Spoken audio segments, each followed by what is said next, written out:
Emma Thornton held the last piece of bread in her trembling hands. Tomorrow she had decided she would walk into the blizzard and let the mountain take her. 4 years of grief, 4 years of surviving alone. It was time to stop. Then she heard it. A child's scream cutting through the storm. "Mama, I want Mama." And everything changed. This is her story. Emma Grace. Thornton's hands trembled as she reached for the last piece of bread on her shelf. Not from hunger, though. Hunger gnawed at her like a wolf at the door. Not from cold, though the Colorado winter of 1875 had turned her cabin into a tomb of ice. Her hands shook because she had finally made a decision. 4 years, 4 winters of surviving, 4 springs that never quite brought hope back to life, 4 summers watching the world bloom while something inside her remained frozen, 4 autumns letting the leaves fall like her own dead dreams. Tonight she would eat this final meal. Tomorrow, if the blizzard continued, she would walk into the white nothing and let the mountain take her. Simple, clean, the kind of ending that required no courage, only surrender. The cabin pressed in around her small as a coffin. 1 room, 1 hearth, 1 bed pushed against the wall where James had died, where she had held their son Benjamin as fever burned the life from his small body. The rifle hung above the door like a question she had been too afraid to answer. Her mother's Bible sat on the table unopened since the day she buried them side by side, wrapped in quilts she had sewn with her own hands for happier times. Emma walked to the window and pressed her palm against glass so cold it burned. Her reflection stared back. Hollow cheeks, eyes that had forgotten how to hope, hair she hadn't bothered to pin properly in weeks, 32 years old and already a ghost. "Don't matter," she whispered to the empty room. "Ain't nobody coming to see." Outside the storm screamed. 3 days now it had raged, turning the world into a wall of white. The temperature had dropped so fast the creek froze mid-flow water turned to sculpture in an instant. Snow piled against her door in drifts that reached the windowsills. The wind howled through gaps in the walls that James had promised to fix, had never gotten around to fixing, would never fix now. Emma turned from the window and took inventory one last time. Half a sack of flour, the weevils already finding their way in. A quarter wheel of cheese hard as stone at the edges. Some dried venison that tasted like leather. 3 potatoes sprouting eyes in the corner reaching toward light that never came. A week maybe. 2 if she stretched, every bite chewed slowly, made each mouthful count. She had survived on less. But what was the point of surviving when you had nothing left to survive for? She picked up the bread, felt its weight. Such a small thing to be a last meal, such a small life to have lived. That's when she heard it, a child's scream cutting through the storm like a knife through silk. Emma froze. The bread fell from her hands. For a moment she thought grief had finally broken. Her mind was giving her hallucinations, was letting her hear Benjamin's voice calling from beyond death. "Papa! Papa, help! Real!" The voice was real, high and terrified and desperate. Emma's blood turned to ice water. She grabbed the rifle and threw open the door. The storm slammed into her face, blinding, brutal. Snow drove sideways with the force of bullets. The wind hit her like a physical blow. She squinted into the white chaos, heart hammering against her ribs. "Hello?" she shouted into the void. "Where are you?" Nothing, just wind and ice and the howling emptiness of winter, then again closer, more desperate. "Mama, I want Mama." The word hit Emma in the chest like a fist. Mama. Benjamin had called for her at the end, when the fever burned highest, when his small body shook with chills no blanket could warm. She had held him and promised everything would be all right, had lied to him with love in her voice, had felt him go still in her arms. She wouldn't let it happen again. Emma didn't think, couldn't think. She plunged into the storm. The snow swallowed her whole. It reached past her thighs, thick and heavy as wet concrete. Each step was a battle against wind that wanted to knock her down, against cold that bit through her coat like teeth. Her lungs burned. Her fingers went numb around the rifle stock within seconds.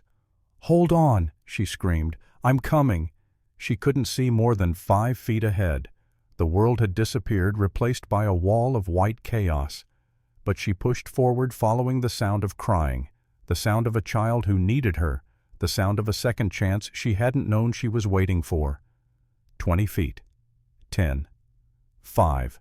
A shape in the snow. Small. Too small. Fallen. Emma dropped to her knees beside a little girl who lay face down in a drift. Dark hair matted with ice. Coat too thin for this killing cold. Not moving. Emma's training took over the muscle memory of 4 years as a mother, of countless nights checking on Benjamin, of knowing without thinking what children needed. She turned the girl over, gently brushing snow from her face. The child's lips were blue. Her skin had that terrible gray pallor Emma remembered from the fever from death creeping in.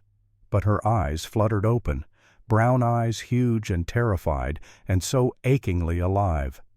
"Are you an angel?" the girl whispered. Emma's chest seized.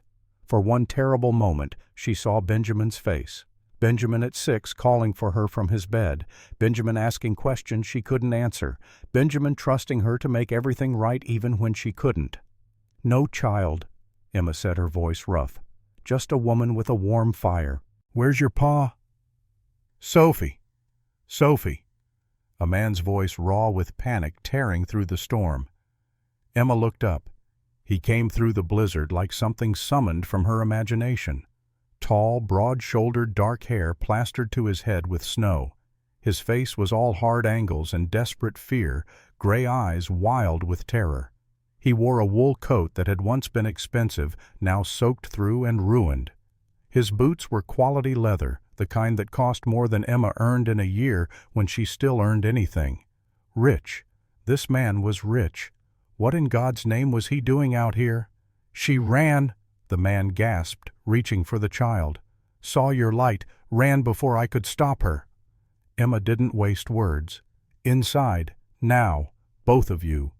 The man scooped up the girl without hesitation, cradling her against his chest like something infinitely precious. Emma led them back through the killing snow, each step harder than the last. The wind screamed. The cold bit. Her lungs burned.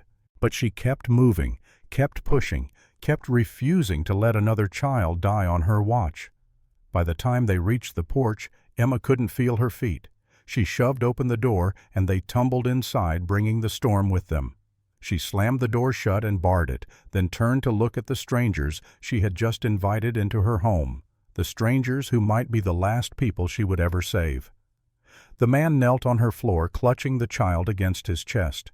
His whole body shook with cold, or fear, or both. Up close, Emma could see the fine quality of his clothes now ruined, could see the lines of exhaustion carved into his face, could see the grief that lived in his eyes, the kind of grief she recognized because she saw it in her own mirror every day. "What in God's name are you doing out here?" Emma demanded, stripping off her wet coat. "In this storm with a child." The man looked up. Those gray eyes met hers, and Emma felt something shift in the air between them. Recognition, maybe. Two people who had both stared into the abyss and somehow survived. "Got lost," he said, his voice rough. "Horses spooked in the storm. Ran off. We've been walking for hours." "In this weather," Emma gestured at the howling world outside. "With a child, you trying to kill her." Something flickered in his face. Pain. Shame. He looked down at the girl in his arms. "We were visiting my wife's grave, up on Miller's Ridge." Emma's anger died in her throat. She knew that ridge, knew the small cemetery there where pioneers buried their dead in ground so hard it took 3 men to dig a grave. She had stood in similar snow herself 4 years ago, watching them lower James and Benjamin into the frozen earth. "I'm sorry," she said quietly. The man shook his head. "Don't. I don't need—" He broke off, swallowed hard. "She needs warmth. Please." Emma moved without thinking. She pulled the quilt from her bed, the one she had saved, the one that still smelled like home before everything went wrong, and wrapped it around the girl. The child's face was still gray, her lips still blue, but her eyes were open now, focusing. "Get her closer to the fire," Emma said. "I'll heat some broth." The man carried his daughter to the hearth, moving stiffly, like someone who had pushed past all limits and was running on nothing but will. Emma hung a pot over the flames and added the last of her venison broth. It wasn't much. It wouldn't fill 3 bellies, let alone provide the warmth these two needed. But it was all she had. She would manage. She always managed. The girl stirred in her father's arms. "Sophie," the man said softly. "Sophie, honey, can you hear me?" The child's eyes opened wider, finding her father's face. "Papa." "I'm here, sweetheart. You're safe now." "Cold, Papa. So cold." "I know. This nice lady's going to help us warm up, okay?" Sophie's gaze drifted to Emma, studying her with the unself-conscious directness of children. Emma felt stripped bare under that innocent scrutiny. "What's your name?" Sophie asked, her voice barely above a whisper. "Emma," she said. "Emma Thornton. I'm Sophie Rose Harrison. I'm 6 3/4. The girl said it with pride, like that fraction mattered enormously. Emma almost smiled. Almost. 3/4 is very important. Mama always said that too. Sophie's face fell. She's in heaven now. Emma's hands stilled on the pot. Heaven. Such an easy word for children. Such a complicated concept for those left behind. Was Benjamin in heaven? Was James? Did they watch her from some better place? Did they see what she had become in their absence? Did they forgive her for wanting to join them? "I'm sorry, sweetheart," Emma said quietly. The man looked up at her. His eyes held questions he wouldn't ask, gratitude he couldn't express. He opened his mouth closed. It tried again. "Thank you," he said finally, the words rough. "I don't know how to—" "Don't need thanks." Emma cut him off, her voice sharper than she intended. "Just need you both to get warm before you catch your death." She ladled the broth into 3 wooden bowls, giving Sophie the largest portion. The girl took it with both hands, blowing on the steam. Emma watched her drink, watched the color slowly return to her cheeks, watched life creep back into a child she had pulled from the edge of death. Worth it. Whatever came next, this moment was worth it. The man accepted his bowl with a nod of thanks. He looked at Emma, really looked at her, and she saw him cataloging details. The hollow of her cheeks, the worn fabric of her dress, the emptiness of her cupboards, the loneliness that clung to her cabin like a smell. "This was your last food," he said, not a question. Emma's jaw tightened. "I'll manage." "We can't take—" "Wasn't asking your permission." They stared at each other across the small room. Emma refused to look away, first refused to show weakness, refused to admit that she had just given away the only thing standing between herself and starvation. She had made her choice. She would live with it, or die with it. The man's eyes softened. "I'm William Harrison," he said. "Most people call me Will." "Mr. Harrison?" Emma nodded curtly. "Just Will. Please." Emma sat down on the floor across from them, cradling her own bowl. Mostly broth, just a few scraps of meat floating in thin liquid. She sipped slowly, trying not to calculate how many days she had just cut from her survival. It didn't matter. Couldn't matter. These people would have died out there. Some things were worth the cost. Sophie finished, first color blooming in her cheeks like roses. Her eyelids drooped, exhaustion pulling at her. "She can take the bed," Emma said. "Emma." "We can't—" "Wasn't asking." Emma stood. "Child needs proper rest." Will looked at her for a long moment, something shifting in his expression. Wonder, maybe, or confusion at this strange woman who gave everything and asked nothing in return. "You're giving us your bed," he said quietly. "Your food, your shelter. I'm giving you a chance to not freeze to death. Ain't the same thing." "That broth was the last of your supplies." Emma's hands clenched. "You always this observant, or just when you're half frozen?" "Sorry." Will shook his head. "I notice things. Habit." "Bad habit," Emma muttered. "Makes folks uncomfortable." "So I've been told." A ghost of a smile touched his lips. Sophie had curled into a ball on the floor, too tired to stay awake another second. Will gathered her gently, carried her to the bed, tucked the quilts around her with hands that still trembled slightly. He pressed a kiss to her forehead, lingering there like he was reassuring himself. She was real. She was alive. She was safe. Emma watched her heart aching in ways she thought she had numbed. James used to do that with Benjamin, every night without fail, even when he was exhausted from working their small farm, even when the fever had him half delirious. He would kiss their son good night and tell him tomorrow would be better. Tomorrow never was. Emma looked away, focusing on the fire instead of the memories. Will returned to the hearth, lowering himself down with a wince. "She's been through a lot," he said quietly. "Her mother—" He stopped, tried again. "You don't have to tell me." "I know, but you saved our lives. Seems like you deserve to know who you saved." Emma poured the last of the broth into his bowl. "Drink that. You're still shaking." He obeyed, wrapping both hands around the warm wood. The firelight carved shadows into his face, showing the lines of grief and weariness Emma knew too well. He was younger than she had first thought, maybe 35, but sorrow aged a person. She knew that from experience. "Margaret died 2 years ago," Will said finally, his voice flat in the way of people reciting unbearable truths. "Giving birth. The baby a boy. He didn't make it either." Emma's hands stilled on her empty bowl. She knew this story, had lived a version of it herself.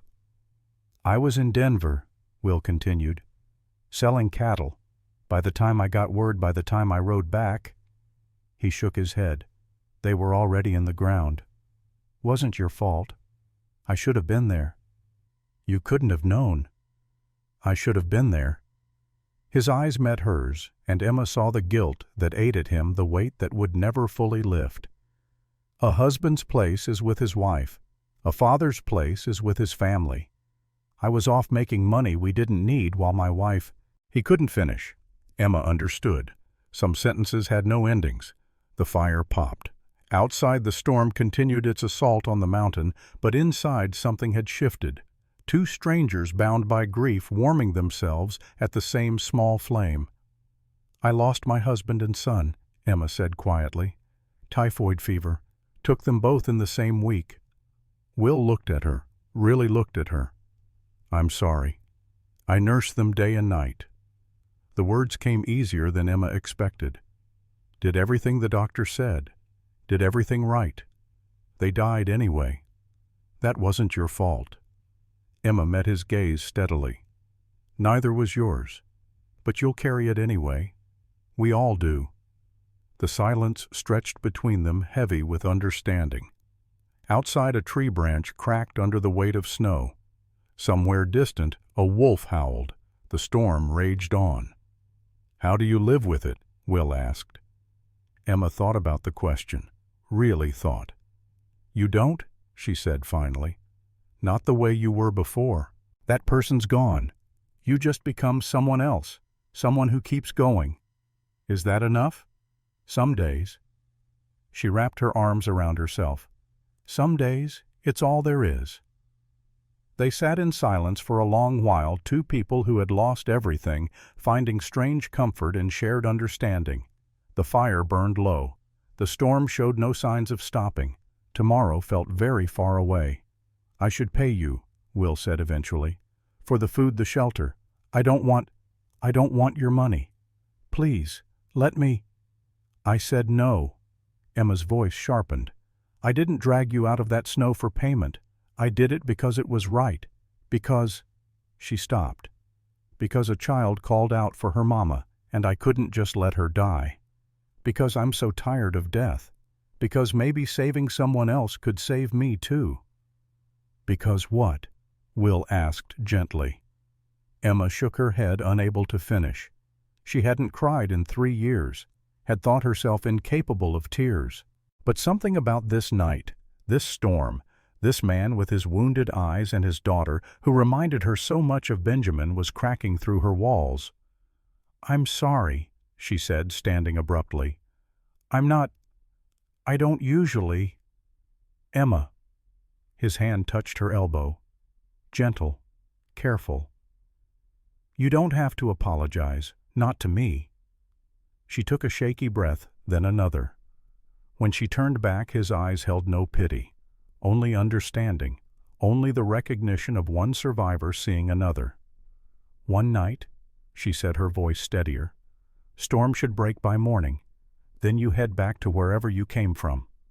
Will nodded slowly. "One night." He didn't push, didn't argue, just accepted her terms with quiet grace. Emma wrapped herself in her thin blanket and settled near the fire. She wouldn't sleep, never slept with strangers in her home, but she could rest, could keep watch, could make sure they stayed safe through the long dark hours until dawn. That was what she told herself anyway. But as the hours passed, as the fire burned low and the storm continued to rage, she found herself watching Will. He sat against the wall, his gaze fixed on Sophie. Every few minutes he would check on her, adjust her blankets, brush hair from her face. A good father. It ached to watch. "You should rest," Emma said quietly. "Can't." Will's voice was rough. "Every time I close my eyes, I see her running into that storm. She's safe now. Because of you." He looked at her. "Because of you. I've met a lot of people, Emma Thornton. Rich people. Powerful people. None of them would have done what you did tonight. Then you've been meeting the wrong people. Maybe." He paused. "Or maybe you're just—" He stopped himself. "Nothing. Sorry. I'm tired. Saying things I shouldn't." Emma wanted to ask. The question sat on her tongue, demanding answers she wasn't sure she wanted. What had he been about to say? What did he see when he looked at her? She swallowed the question. "Get some sleep. I'll keep watch." "You've been watching all night. You must be exhausted." "I'm used to it." "That doesn't make it right." Emma almost smiled. "Since when does right factor into survival?" Will's expression softened. "Is that all this is to you? Survival?" Emma thought of her cabin, her solitary days, her long, silent nights. Thought of the bread she had almost eaten as her last meal. Thought of the decision she had made before that child's scream changed everything. "It's all I've got left," she said. The words hung between them heavy with truth. Will nodded slowly, understanding more than she had said. Then, without another word, he closed his eyes and let exhaustion take him. Emma watched the fire burn down to embers, watched the snow pile against the window, watched the man and child sleeping peacefully in her home, filling spaces that had been empty for 4 long years. Something stirred in her chest. Something dangerous. Hope. She crushed it immediately. Hope was for fools. Hope was what got you hurt. These strangers would leave in the morning. Her life would return to its familiar solitude, and this night would become nothing but a memory, a strange dream of connection in the depths of winter. That was what she told herself. But as dawn light crept through the frosted window, gray and cold, Emma felt something she hadn't felt in years. Reluctance. She didn't want them to go, and that terrified her more than any storm ever could. Morning came gray and cold. Emma woke to silence so complete it rang in her ears. No wind howling, no snow battering the walls, just the soft crackle of dying embers and the steady breathing of 2 people who had somehow become familiar in the space of a single night. She lay still for a moment, staring at the ceiling she had memorized over 4 years of sleepless nights. Her chest felt heavy. Wrong. Today they would leave. Today her cabin would return to its tomb like quiet. Today she would be alone again. Emma pushed herself up and moved to the window. The world outside gleamed white and gold under a pale winter sun. Beautiful, dangerous, passable. The storm had stopped. It stopped. Will's voice came from behind her. Emma hadn't heard him wake. She turned to find him sitting up, his dark hair disheveled, his eyes already finding Sophie to make sure she still breathed, still lived, still needed him. It stopped. Emma confirmed, her voice carefully neutral. Silence stretched between them, the kind of silence that held too many words nobody wanted to say. "I should find the horses," Will said, standing stiffly. They'll have sheltered in the South Canyon. I know the spot. Then you'll be gone by noon. Out of your way." Emma finally turned to face him. He stood by the cold hearth already dressed in his now dry clothes. His face was unreadable, but his eyes, those gray winter eyes, held something she couldn't name. Regret, maybe, or the same reluctance she felt. "Sophie's still sleeping," Will said. "She needs rest. Yesterday took a lot out of her." Emma nodded. The child had been quieter as the night wore on, more clingy. She had held Emma's hand for an hour before finally falling asleep, her small fingers wrapped around Emma's weathered ones like anchors. "Will," he paused, coat half buttoned. Emma's throat closed around the words she wanted to say. "Stay. Don't go. I don't want to be alone again. I don't want to go back to waiting for death." "Be careful," she said instead. "Snow's deep." Something flickered across his face. Disappointment, maybe, or understanding. "I'll be back in a few hours," he said. Then he was gone, and Emma stood at the window watching him disappear into the white distance, her hands gripping the sill until her knuckles ached. "He's coming back right—" Emma spun around. Sophie stood in the doorway, bare feet on cold floor, dark hair tangled from sleep eyes, huge with worry that no 6-year-old should have to carry. "He's coming back," Emma said quickly, crossing to the child. "Just gone to find your horses." "Oh." Sophie's shoulders relaxed slightly. "Good." Emma knelt down, taking the child's cold hands in her own. "Let's get you by the fire. Your feet are freezing." They sat together on the floor, wrapped in quilts, while Emma built up the flames. Sophie leaned against her side like it was the most natural thing in the world, like she had always belonged there, like Emma had always been someone worth leaning on. "I don't want to go," Sophie said quietly. Emma's hand stilled on the kindling.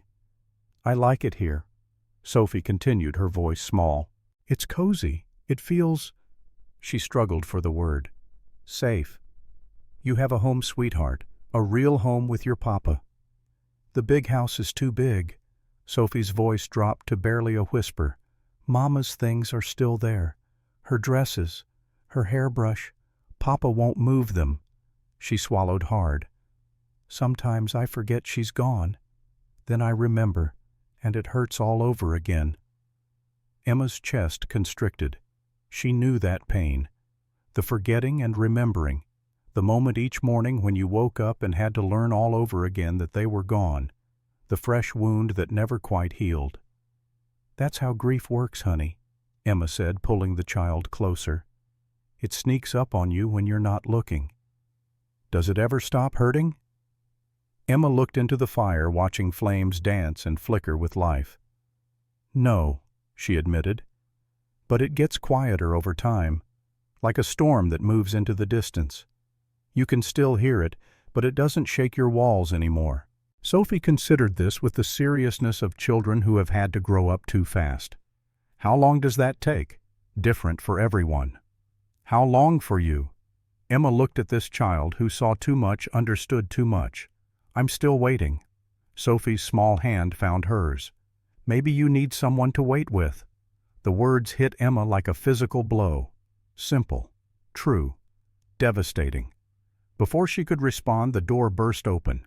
Will stood in the threshold, breathing hard snow in his hair. His face was tight with something Emma couldn't read. "Found the horses," he said. "Both of them." "That's good," Emma said, standing. "And something else." He stepped inside, closing the door behind him. "Riders, about a mile out, heading this way." Emma's blood chilled. "How many?" "4, maybe 5. "You recognize them?" "No." His jaw tightened. "But they're moving fast, like they know where they're going." Emma was already reaching for the rifle above the door. "Could be trappers." "Could be. Could be trouble." She met his eyes. "You bring trouble with you, Will Harrison?" He ran a hand through his damp hair. "I don't know. Maybe. There's been some problems back home." "What kind of problems?" "The kind that comes with money." His voice was bitter. "People who want what I have.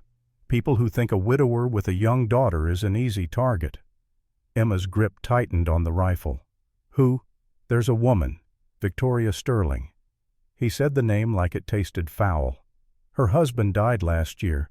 Left her comfortable but not rich. She's been persistent about wanting to marry me. Says Sophie needs a mother. Says a child can't grow up proper without a woman's influence.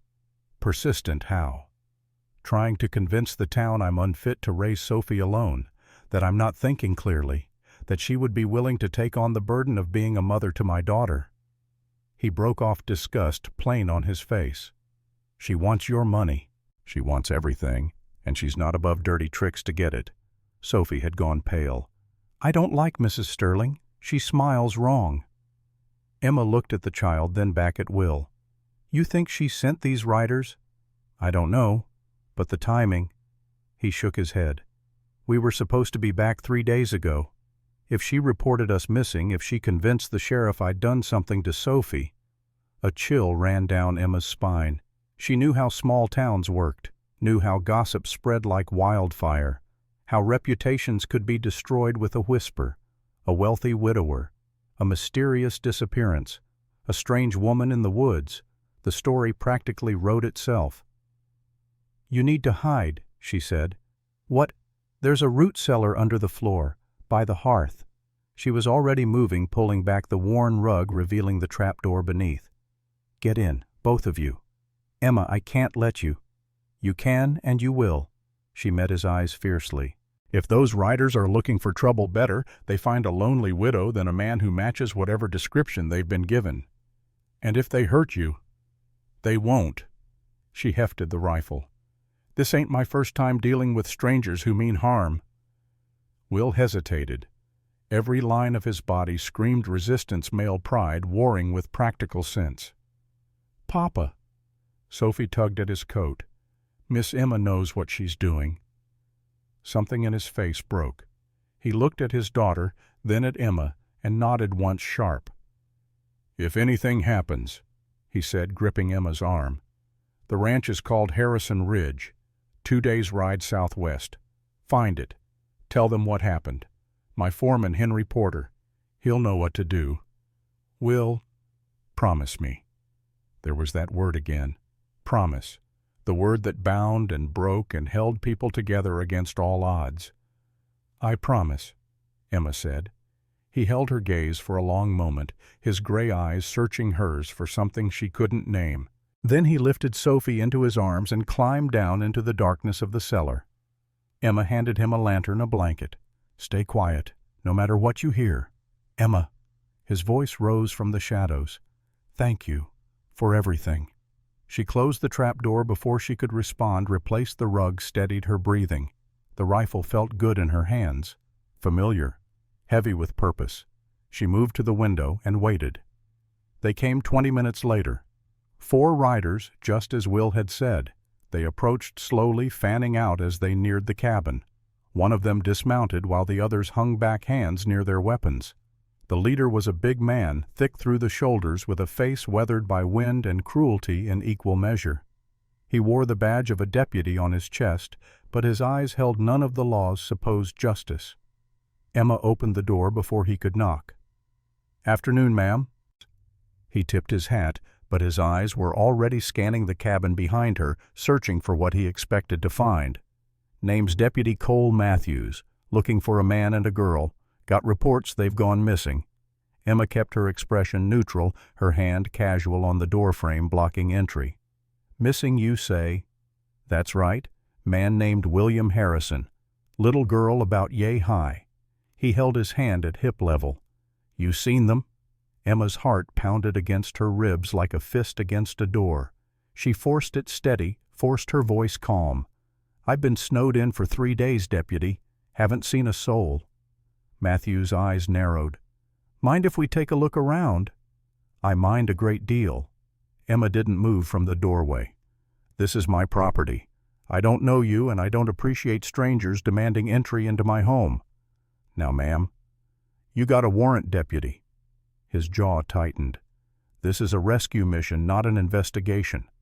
Then you won't mind riding on and looking elsewhere? Emma's hand drifted to where the rifle leaned, just inside the door, visible enough to make her point. I told you I haven't seen anyone. You calling me a liar? One of the other riders shifted in his saddle. We should check the area, Deputy. They could be... "I heard the lady," Matthew said, holding up a hand, but his eyes bored into Emma's hard and searching. "Strange thing, though. Woman living out here alone. Not many folks do that." "Not many folks mind their own business either," Emma replied coolly. "Yet here we are." Matthew's face reddened. For a moment Emma thought he might push past her anyway, might force his way in and damn the consequences. His eyes dropped to the rifle visible at her side. "If you see them," he said finally, his voice tight with barely controlled anger, "you send word to town. There's a lady very concerned about that little girl's welfare." "I'm sure there is." The bitterness in Emma's voice made Matthews pause. "Something you want to say, ma'am?" Emma smiled, but it didn't reach her eyes. "I think you've said plenty, Deputy. Safe travels." She closed the door in his face. Through the window she watched them argue. Matthews gestured toward the cabin. Another rider shook his head. They conferred for long minutes while Emma's heart hammered and her hands sweated on the rifle stock. Finally they mounted up and rode east, disappearing into the tree line. Emma waited 10 minutes, then 20, then an hour watching the horizon, making sure they were truly gone. Only when she was certain did she pull back the rug and open the trap door. Will climbed out first, Sophie clinging to his neck. His face was pale in the dim light. "You heard," Emma said, not a question. "Every word." He set Sophie down gently, his hands shaking slightly. "Victoria, she actually did it. She's trying to take Sophie from me." "On what grounds?" "Whatever grounds she can manufacture. Unfit father. Suspicious disappearance." His hands clenched into fists. "It doesn't matter if it's true. If she gets enough people talking, if she convinces the sheriff, then we stop her," Emma said. Will looked at her sharply. "We—" The word had slipped out without thought. Emma felt heat rise in her cheeks. "You saved my life by showing me I still had a reason to live. I don't abandon debts. This isn't your fight. Maybe I want it to be." The words hung between them, heavy with meaning. Sophie looked back and forth between them, a smile tugging at her lips, despite the fear still clouding her eyes. "So you're coming with us?" the child asked hopefully. Emma opened her mouth closed. It looked at Will. He wasn't smiling. His expression was serious, searching, asking a question he wouldn't put into words. "You don't have to," he said quietly. "I meant what I said. We'll be gone by noon. You can go back to your life." Emma looked around her cabin, the walls that had sheltered her, the silence that had protected her, the loneliness that had been slowly, surely killing her for 4 long years. "My life," she repeated. "Yes." She thought of Sophie's small hand in hers, of Will's gray eyes across the firelight, of laughter she had forgotten she knew how to make, of feeling useful, needed alive again. "What if I don't want my life anymore?" she said softly. Will's breath caught. "I'm not saying—" Emma started, then stopped. "Those riders will be back. And when they don't find you on the trail, they'll start looking closer, at cabins, at women who acted suspicious." "Then come with us," Will said, stepping closer. "Just until this is settled. You can stay at the ranch. Henry will give you work, room and board. When it's over—" He paused. "When it's over, you decide what comes next." "Fair enough," Emma said. Sophie squealed and threw her arms around Emma's legs. "You're coming! You're really coming!" Emma's hand moved to the child's hair before she could stop it. Soft, tangled from sleep, warm, real. "Reckon I am," she murmured. She had no idea what she was doing. No plan, no safety net, nothing but a rifle and a promise and 2 strangers who felt like something she had lost long ago and found again in the strangest of places. It was probably the stupidest decision she'd ever made. It was also the first time in 4 years she'd felt truly alive. They rode out within the hour.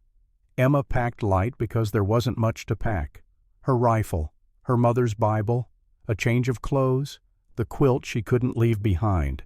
Everything else she left. The cabin had been a hiding place, not a home. She had known that for years, had just refused to admit it until now. Will's horse was strong enough to carry double. Emma sat behind him, her arms around his waist, trying not to notice how warm he was, how solid, How right it felt to hold on to something real after 4 years of holding on to nothing but memories and regrets. Sophie rode the second horse like she'd been born in the saddle, which she probably had. The girl chattered despite the cold, pointing out tracks in the snow, asking questions that never seemed to end, filling the silence Emma had grown too accustomed to. 2 days to the ranch, Will said over his shoulder. We'll avoid the main roads. They'll be watching for you. Let them watch. His voice hardened with determination. I'm done running. They traveled through the afternoon, stopping only to water the horses at a half-frozen creek. The snow was deep, but the sky stayed clear. By nightfall they had covered 15 miles, putting distance between themselves and whatever pursuit might follow. They made camp in a sheltered hollow building, a small fire that wouldn't be visible from the road. Sophie fell asleep almost immediately, curled between them like a puppy seeking warmth. You should rest, Will said quietly when the child's breathing had slowed to the rhythm of sleep. So should you. Can't. My mind's too loud. Emma understood. She sat across from him, the fire between them, and waited. Victoria came to the ranch 6 months after Margaret died, Will said finally, staring into the flames. Brought food, offered condolences, seemed kind enough at first.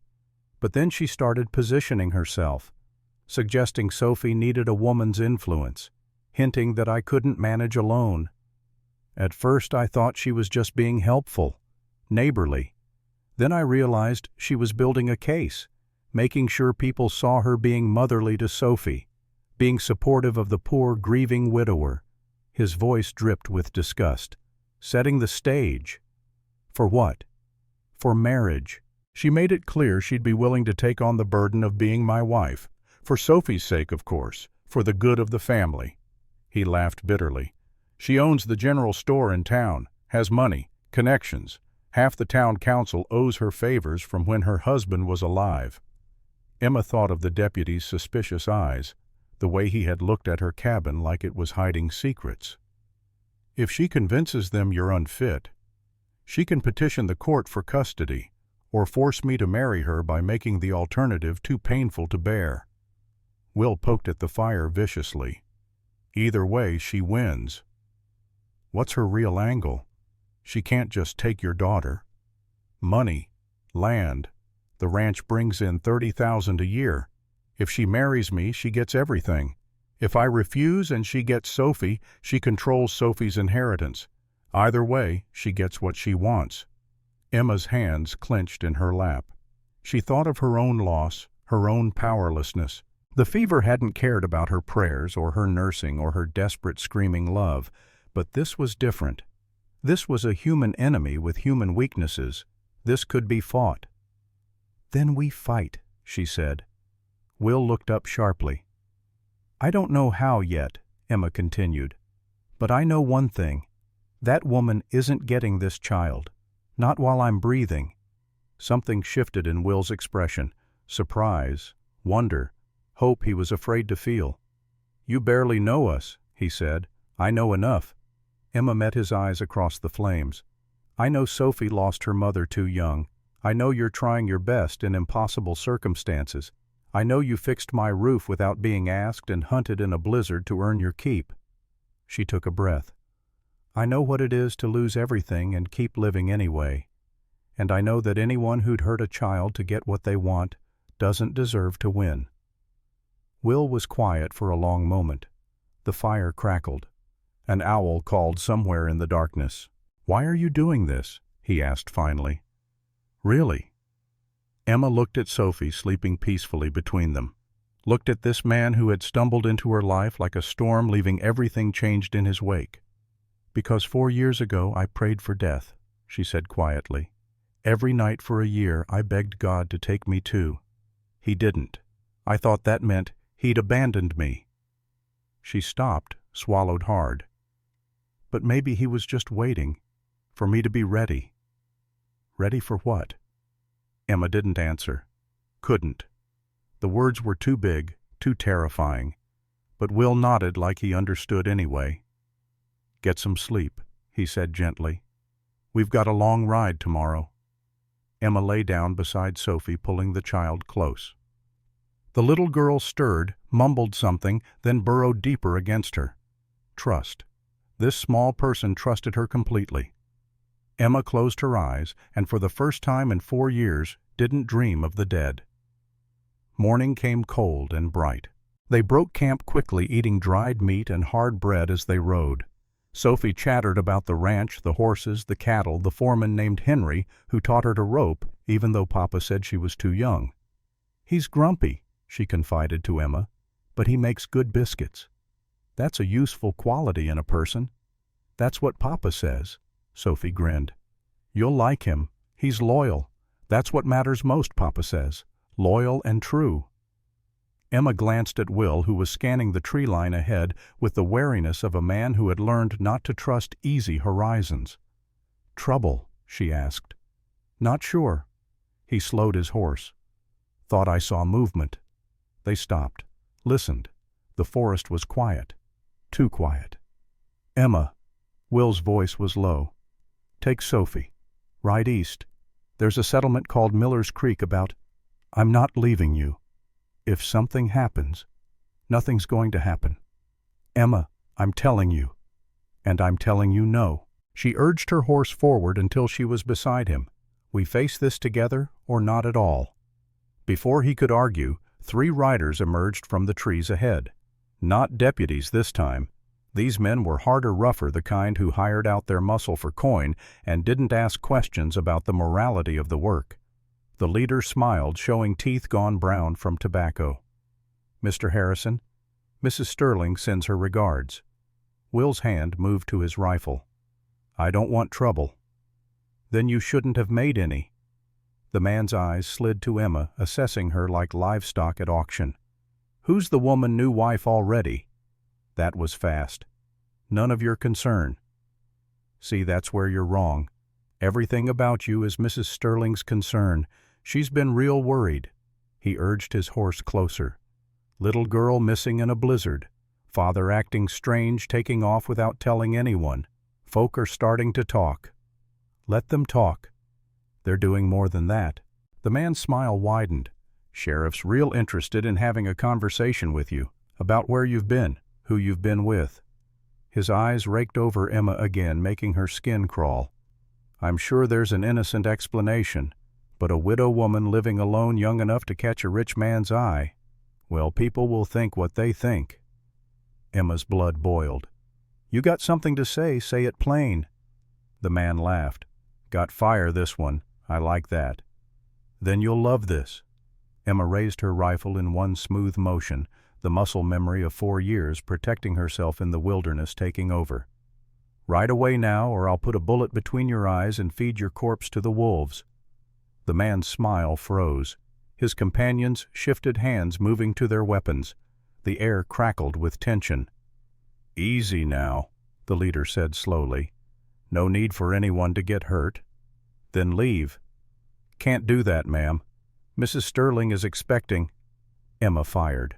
The bullet tore past his ear close enough to graze skin. The man's horse reared, nearly throwing him. He grabbed the saddle horn, face white with shock. "That was a warning," Emma said calmly, already reloading. "Next one won't be." For a long, terrible moment, no one moved. Then the leader laughed high and sharp and genuinely surprised. "Well, well." He steadied his horse, one hand pressed to his bleeding ear. "Maybe you ain't just a pretty face after all."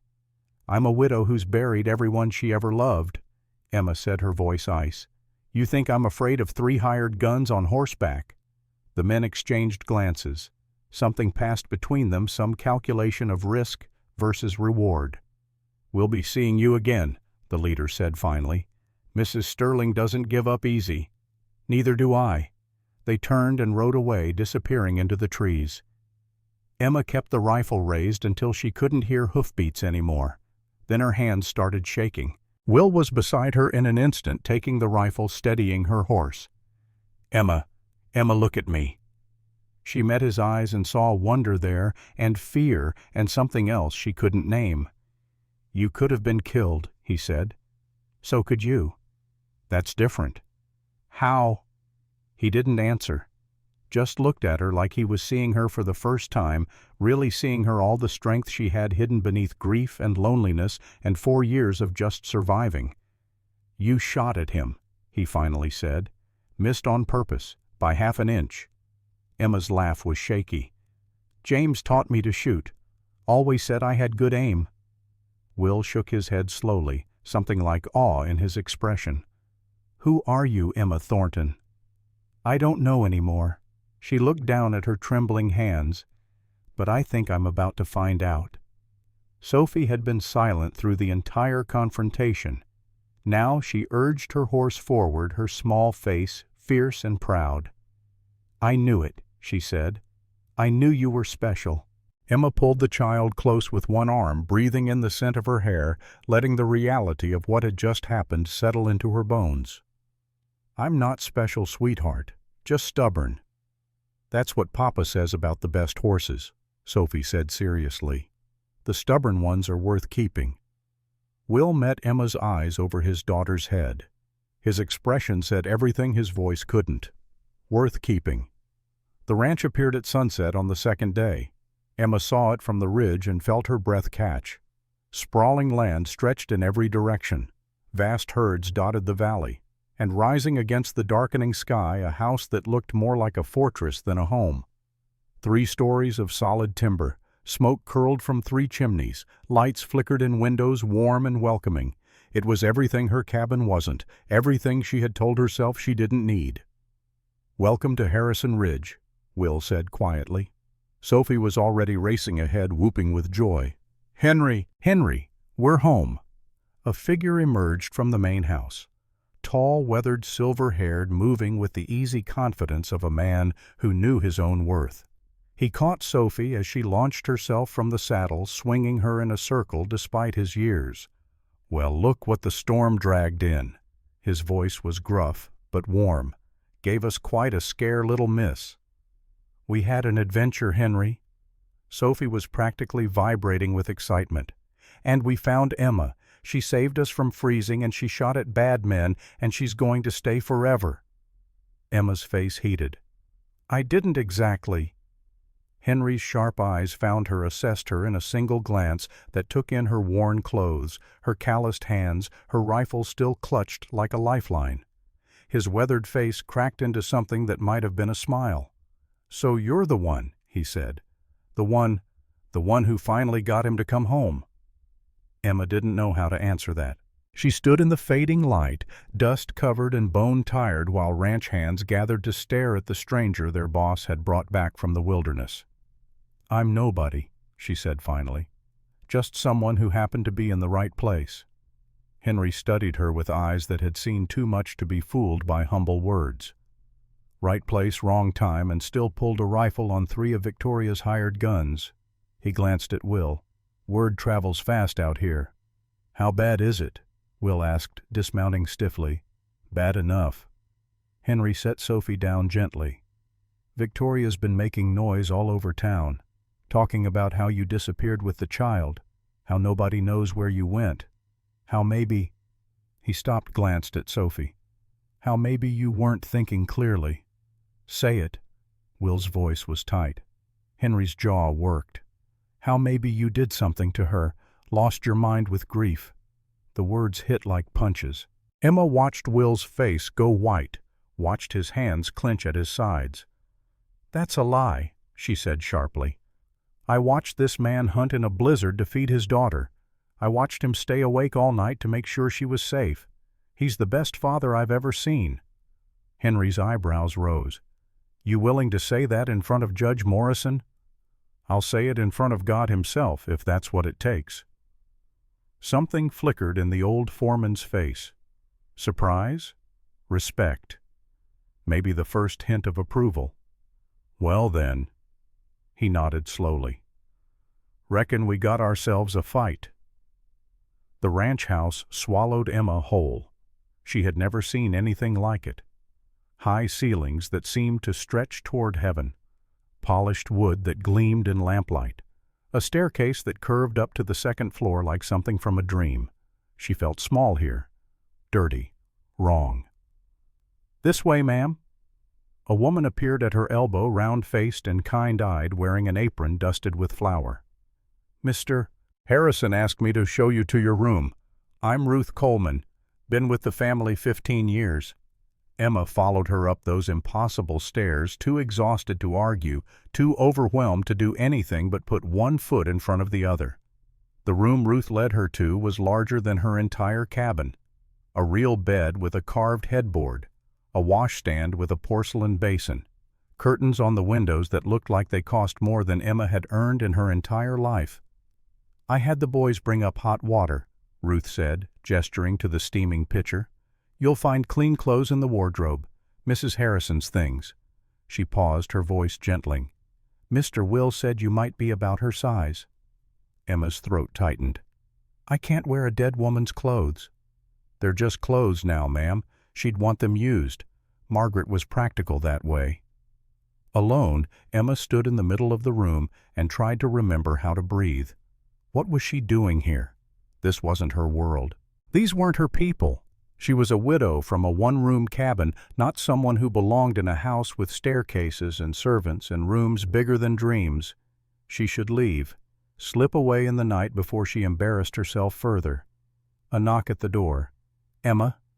Sophie's voice small and hopeful. "Can I come in?"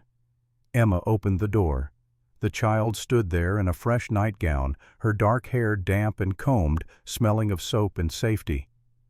"I wanted to say good night," Sophie said, shifting from foot to foot.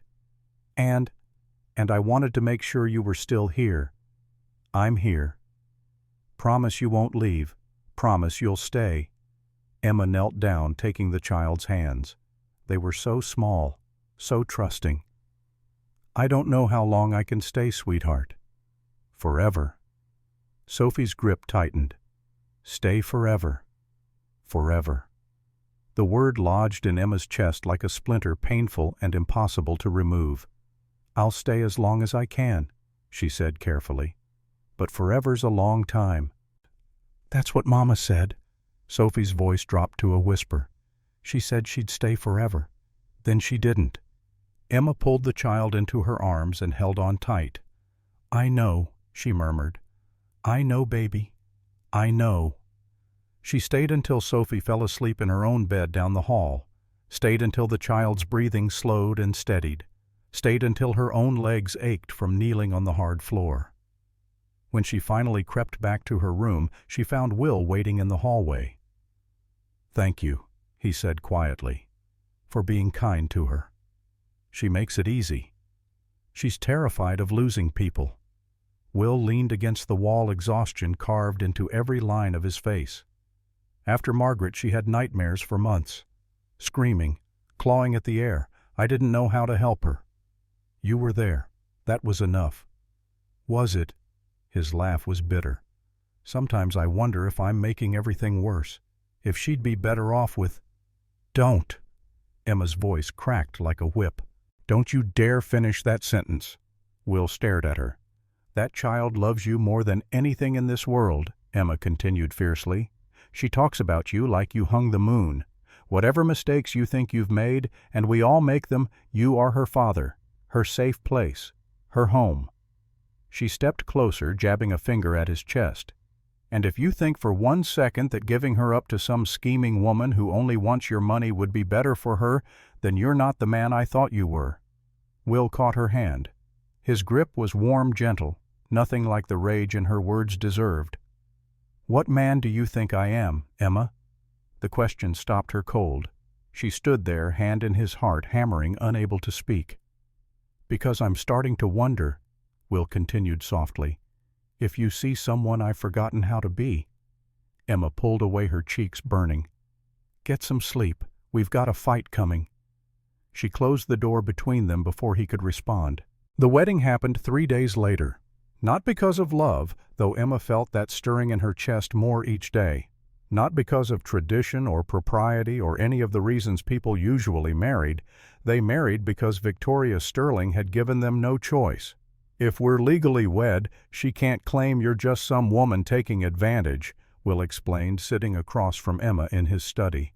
"As my wife, you have every right to be here, to help with Sophie, to run the ranch if I'm unable." Emma understood the logic, hated that it made sense. A marriage of convenience, a strategic alliance. Will's gray eyes held hers. Nothing more, unless— He stopped himself. I'm not asking for anything you're not willing to give. And when Victoria's defeated, when the threat is gone, then we decide, together, what happens next. Emma thought of her cabin, her isolation, the loneliness that had nearly killed her, thought of Sophie's small hand in hers, a feeling needed useful alive. All right, she said, I'll marry you. The ceremony was small. Judge Morrison presided, the same judge who would later dismiss Victoria's lawsuit. Henry and Ruth stood as witnesses.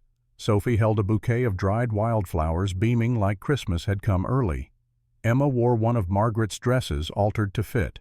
Simple blue cotton, nothing fancy. Will wore his Sunday best, standing tall beside her. Do you, William Harrison, take Emma Thornton to be your lawfully wedded wife? I do. Do you, Emma Thornton, take William Harrison to be your lawfully wedded husband?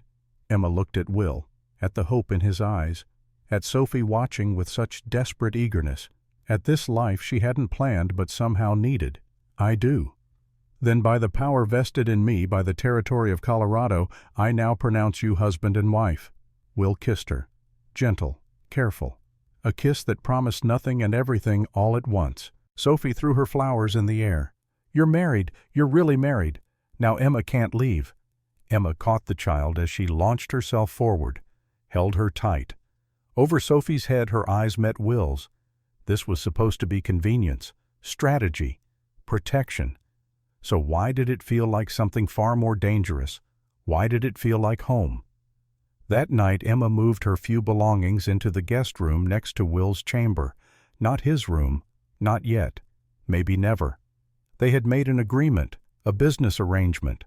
But when she closed her door and stood alone in the darkness, she could still feel his lips on hers, could still hear Sophie's joy, could still remember the moment she'd said, I do, and meant it more than she'd expected.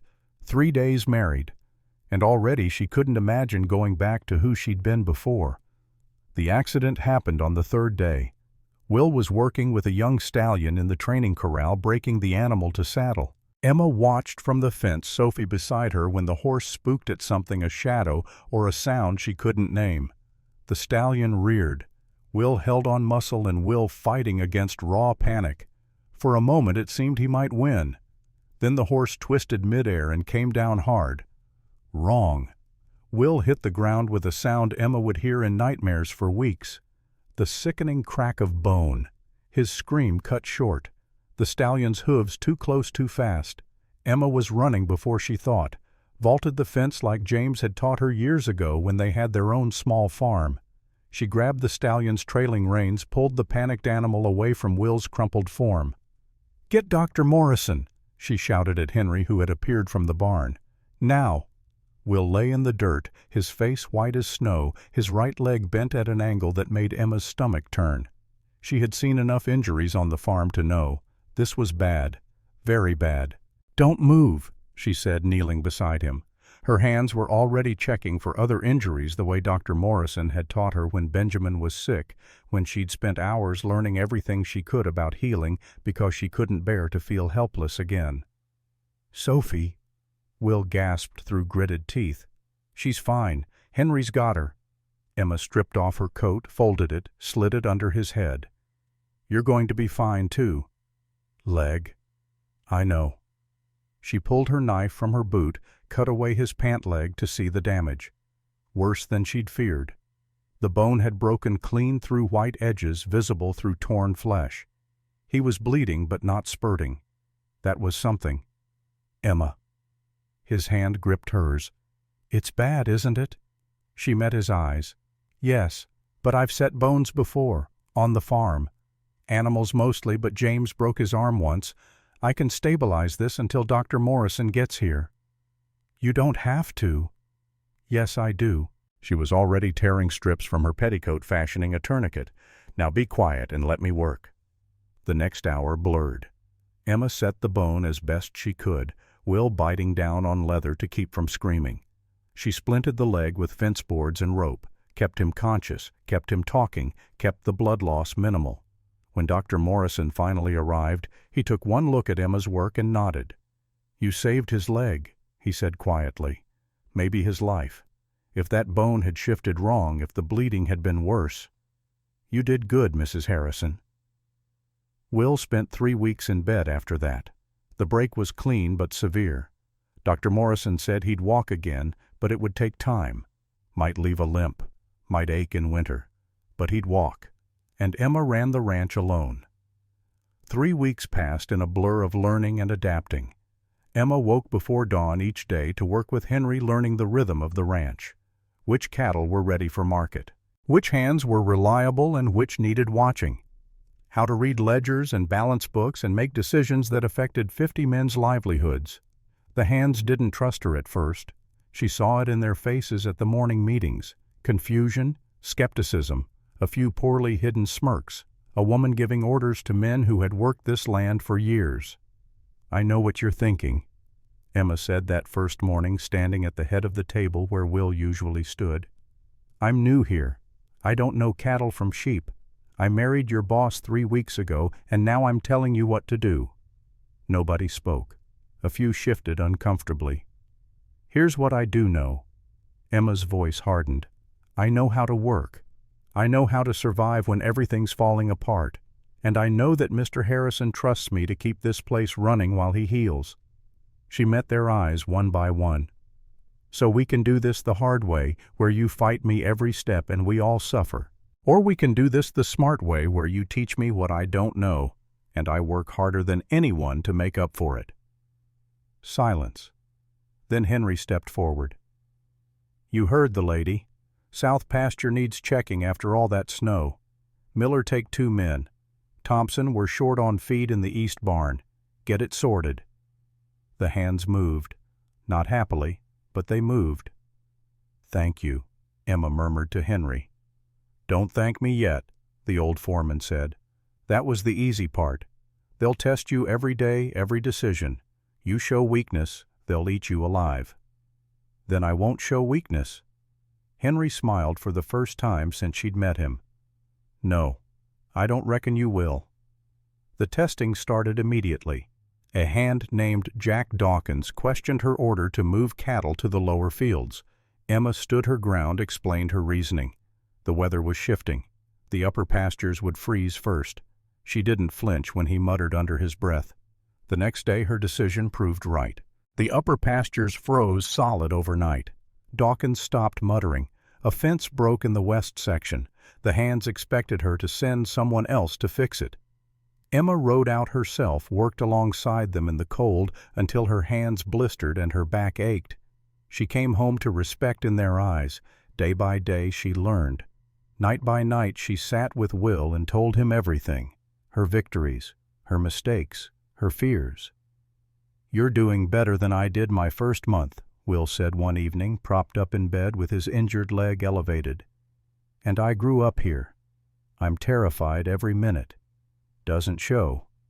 He pulled her closer on the bed where she had taken to sitting beside him after Sophie fell asleep. "Emma, you're remarkable." "I'm stubborn. There's a difference." "There really isn't."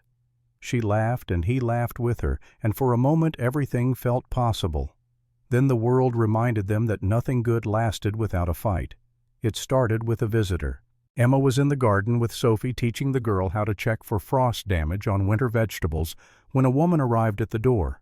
Young, maybe 25, with tired eyes and a worn traveling dress.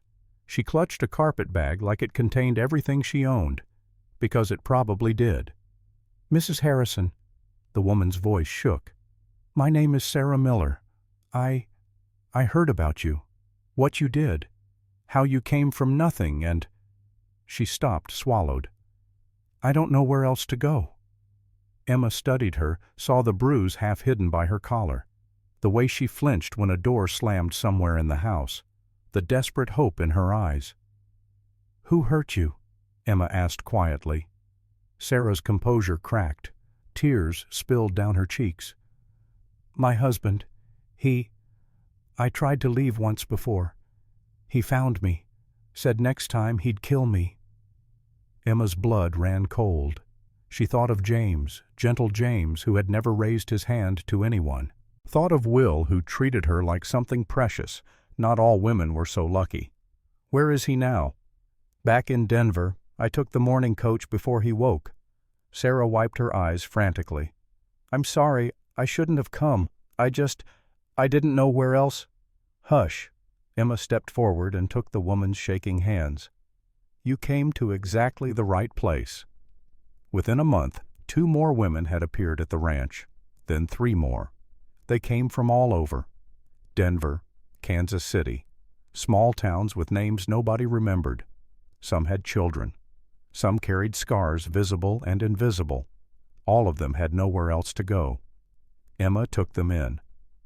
You're running a refuge, Henry observed one evening watching a young mother chase her toddler across the yard. I'm helping people who need it. Same thing. Henry considered this.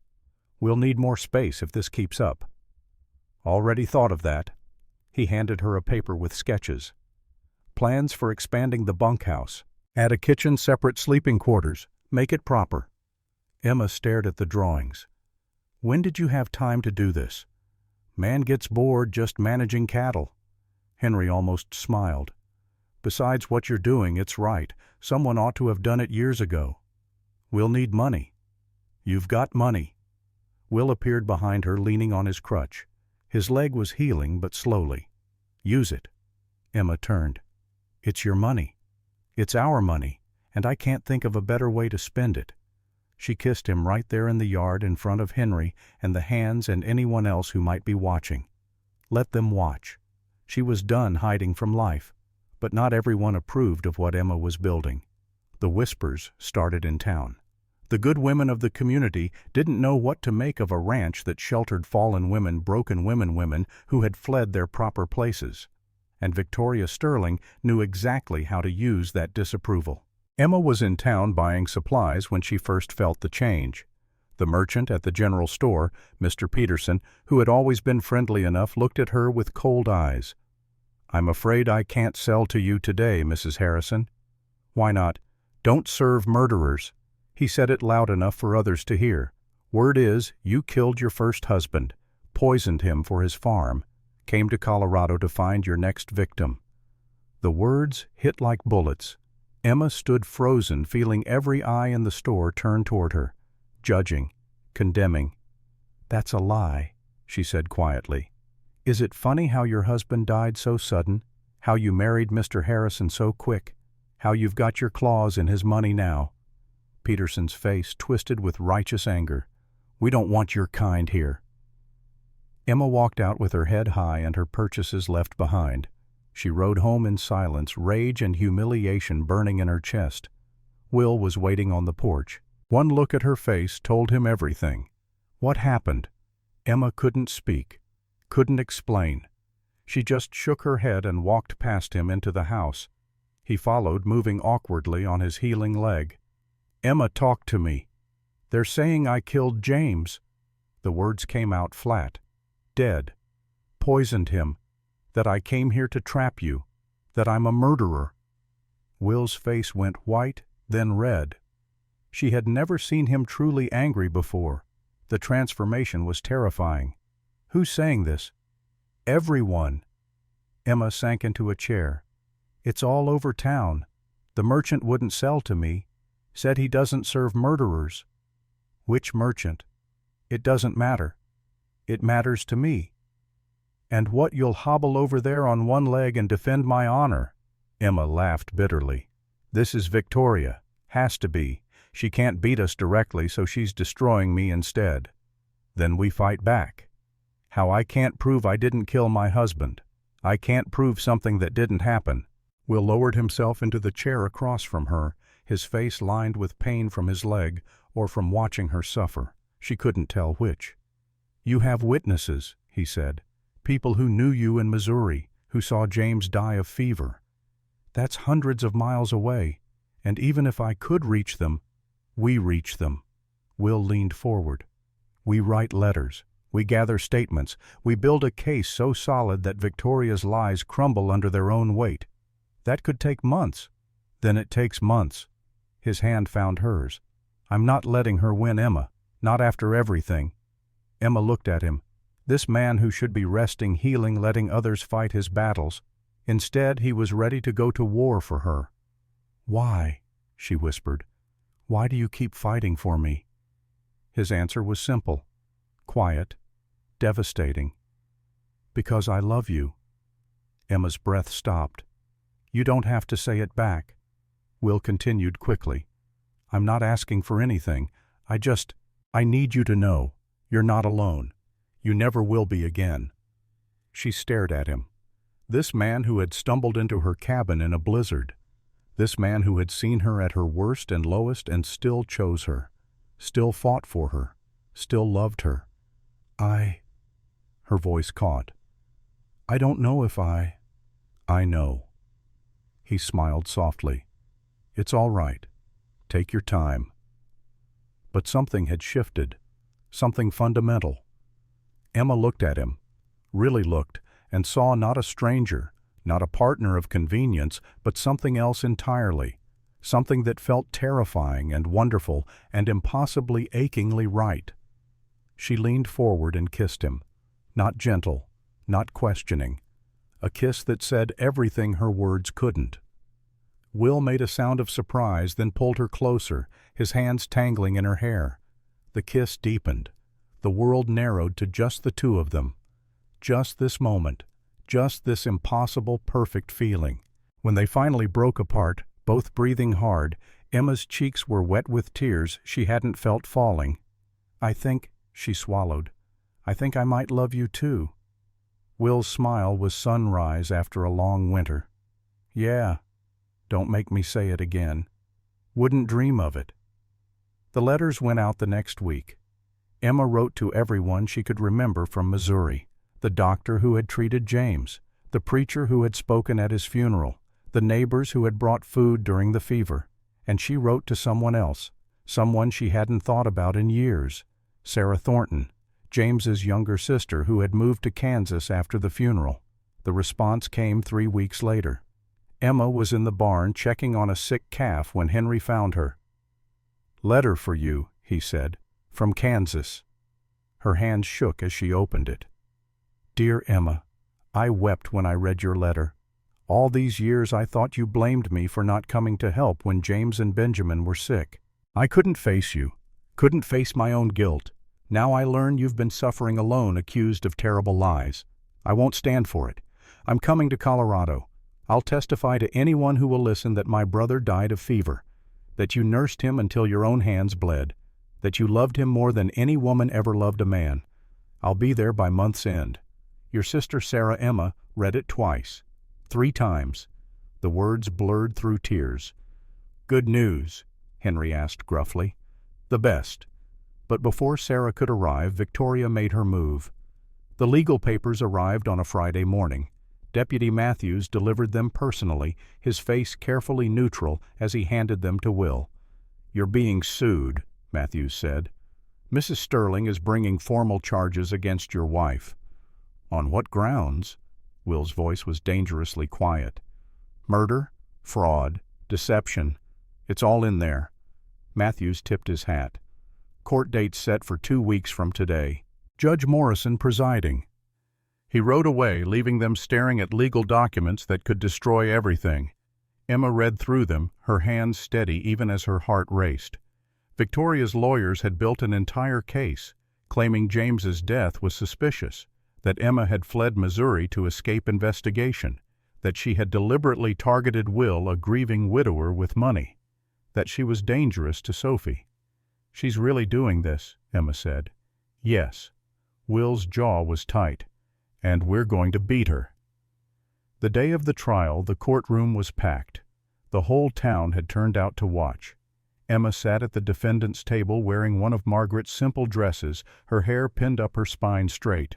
Will beside her in a wheelchair, his legs still healing. Sophie stayed home with Ruth, spared from seeing her world potentially torn apart. Victoria Sterling sat across the aisle, flanked by expensive lawyers from Denver.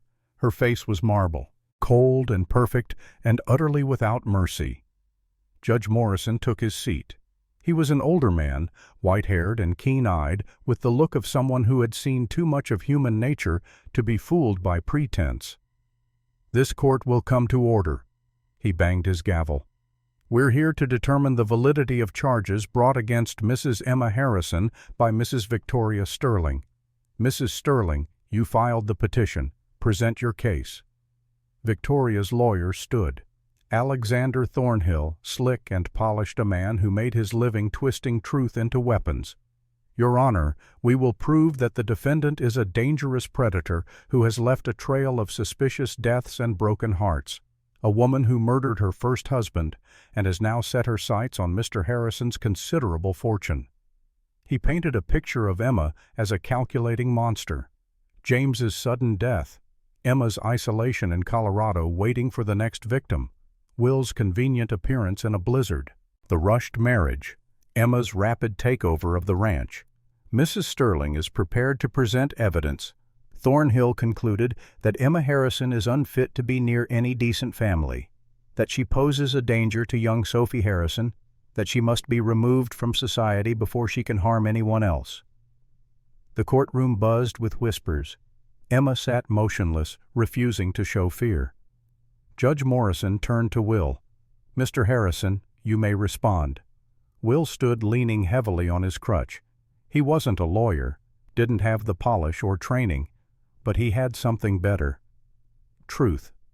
"Your Honor, I loved my wife Margaret, loved her more than I can say. When she died, I thought I'd never recover. But I had a daughter who needed me, so I did what any father would do. I kept going." He glanced at Victoria. "My wife never spoke about her mother. Not once in 7 years of marriage. I didn't even know Mrs. Sterling existed until recently. Whatever happened between them, Margaret made her choice. She wanted Sophie raised here on this land with this family." "That family now includes a stranger," Thornhill interrupted. "A woman of no breeding, no education, no connection to the child." "That woman," Will said quietly, "is the reason my daughter smiles again." Silence fell. After Margaret died, Sophie stopped talking for 3 months, stopped eating, stopped sleeping. I tried everything. Doctors, medicines, prayers, nothing worked. Will's voice caught. "Then Emma came, and within a week my daughter was laughing again. Within a month she was calling her mama, not because Emma forced it, because Emma loved her, truly freely, without asking anything in return." He looked at Emma, love and gratitude blazing in his eyes. "Emma Harrison isn't a stranger. She's the woman who saved my family. She's the one Sophie runs to when she's scared. She's not perfect, and she doesn't pretend to be. But she loves my daughter with everything she has." He faced Victoria directly. "Can you say the same, Mrs. Sterling?" Victoria's face tightened. She didn't answer. "Mr. Harrison makes a compelling, emotional argument," Thornhill said smoothly. "But emotion is not evidence. We have testimony from Missouri that—" "Your Honor." The voice came from the back of the courtroom. Everyone turned. A woman stood in the doorway. Young, maybe 28, wearing a traveling dress, her face tired from the road. Behind her stood an older man in a doctor's coat, and behind him a preacher, and behind them half a dozen others. "I'm Sarah Thornton," the woman said, walking forward. "James Thornton was my brother. I have something to say." Judge Morrison's eyebrows rose. "You wish to testify?" "Yes, sir. I came all the way from Kansas to tell the truth about my sister-in-law." The courtroom erupted. Victoria went pale. Emma's heart hammered against her ribs. "Order." Judge Morrison banged his gavel. "Mrs. Thornton, you may speak." Sarah stood at the front of the courtroom facing the judge. "I haven't spoken to Emma in 4 years. After my brother died, I blamed her. I was young and stupid and hurting. I thought if she had just done more, tried harder, my brother would still be alive." Her voice broke. "I was wrong. Emma did everything humanly possible.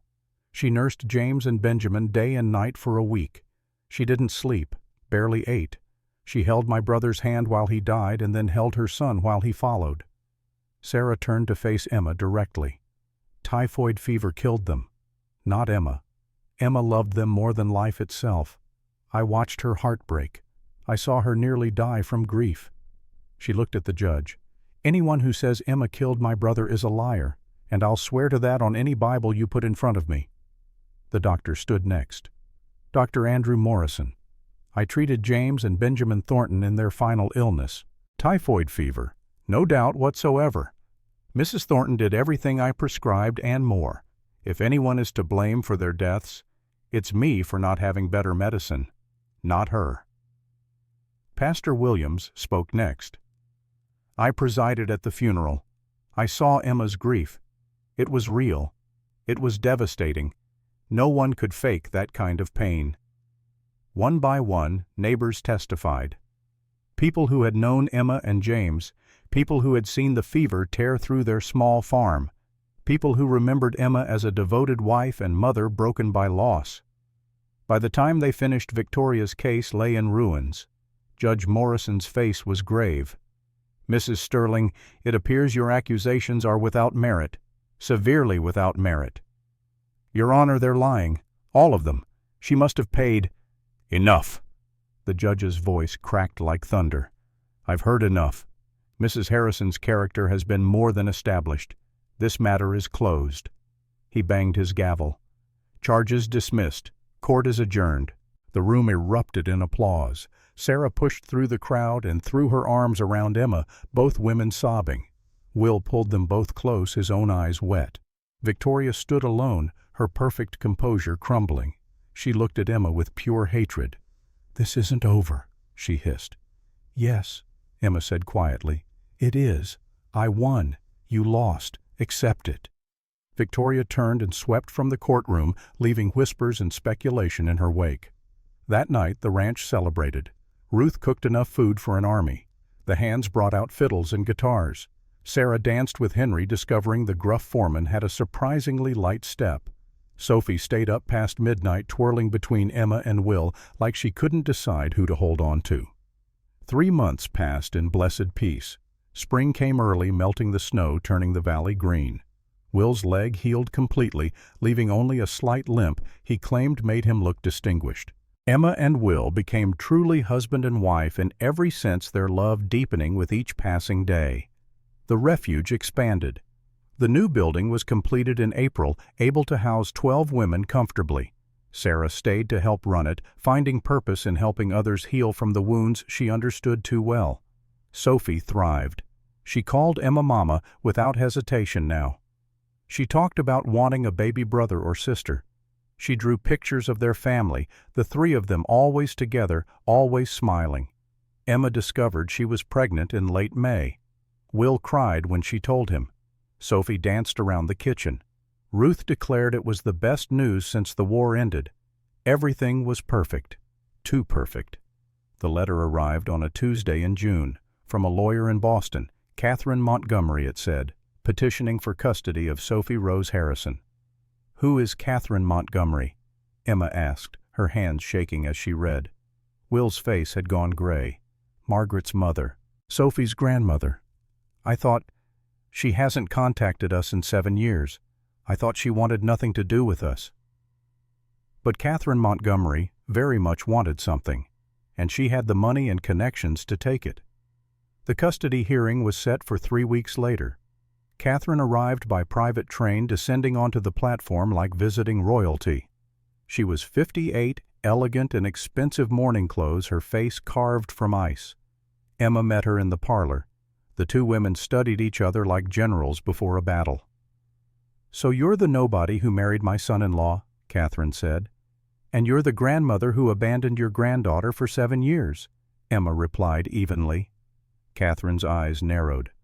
"I had my reasons." "I'm sure you did. Money usually is a good reason for the heartless." "How dare you?" "How dare you?" Emma stepped forward.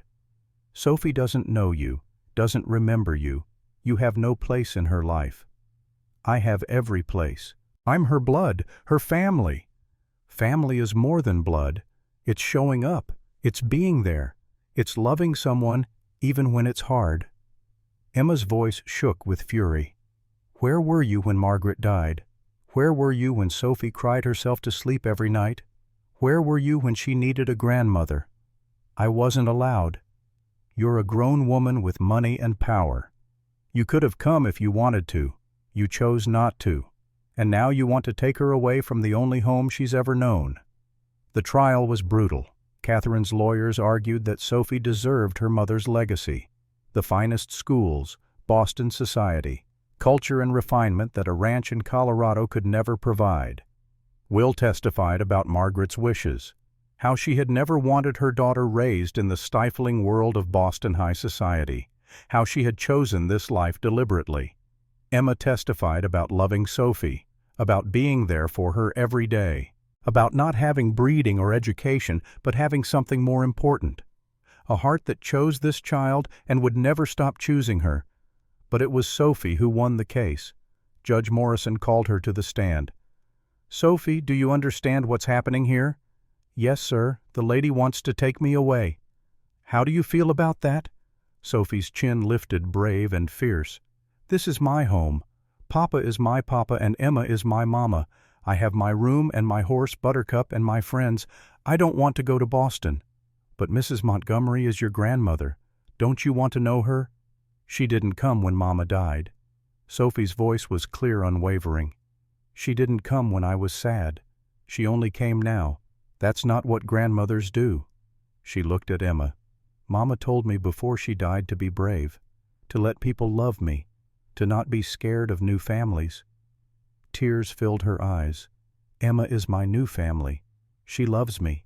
I know because she shows me every single day." Sophie's voice broke. "Please don't make me leave." The courtroom was silent. Catherine's face had gone pale. Emma gripped Will's hand so hard her knuckles went white. Judge Morrison cleared his throat. "I've seen a lot of custody cases in my time. Parents fighting over children like property, money changing hands, lawyers spinning tales." He looked at Catherine. "Mrs. Montgomery, I don't doubt you believe you're doing what's best for your granddaughter. But this child has a home, a family, parents who clearly love her." He banged his gavel. "Petition denied. Sophie Rose Harrison will remain in the custody of her father and stepmother. This matter is closed." Sophie screamed with joy and launched herself at Emma. Will wrapped his arms around both of them.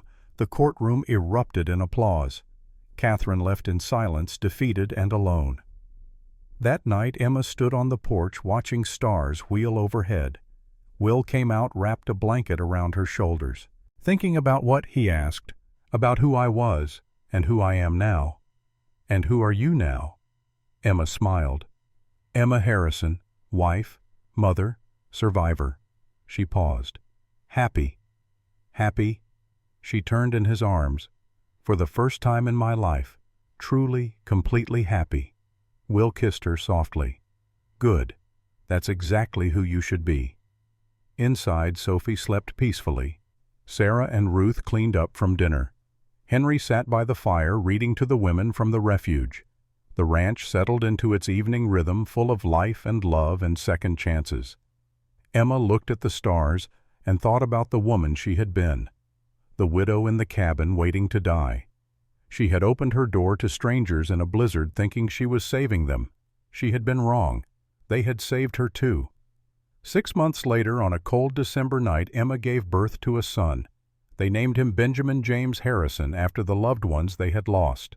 Sophie held him with careful reverence, declaring herself the best big sister in Colorado. Will sat beside Emma's bed, holding her hand, looking at their family with wonder. "I love you," he said. "I love you too," Emma replied. And from the doorway, Sophie whispered, "I love you both."